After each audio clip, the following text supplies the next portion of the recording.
More is not always better, and choosing wisely challenges that thinking and reminds clinicians that it can be not only wasteful but also sometimes harmful. Performing inappropriate tests and procedures is really wasting time, wasting resources. We need to focus on what's just right for the patient so that we can give them the right care and then move on and see the next patient. Choosing wisely encourages conversations among clinicians and between doctors and patients. All of this is about changing that patient expectation that they're going to get a test and about the pressure that's on the referring doctor to actually do a test.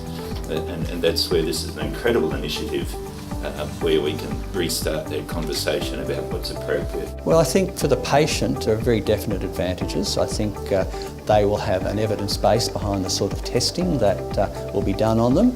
They will be able to be informed better. It will help give me tools and my doctors tools to have a very strong, engaged, meaningful conversation around the most appropriate healthcare options for me.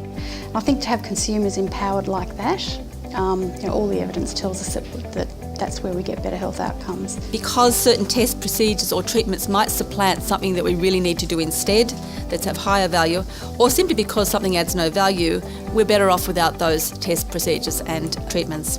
Now, as a flow-on effect from that, if we stop doing some of these unnecessary investigations and tests, there may well be a benefit for the health economy of Australia. It shouldn't be underestimated how us all getting together and hopefully more of our colleagues, as this gains momentum, how powerful it will be in better directing resources and improving care for patients. Look, we've thought long and hard about our 5 recommendations, and they are practical and they are doable.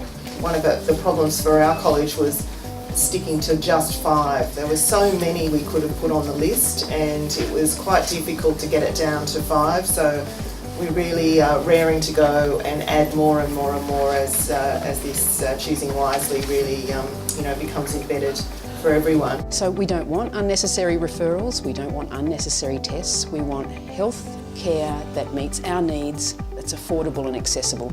And I think that's what choosing wisely gives us the opportunity to do.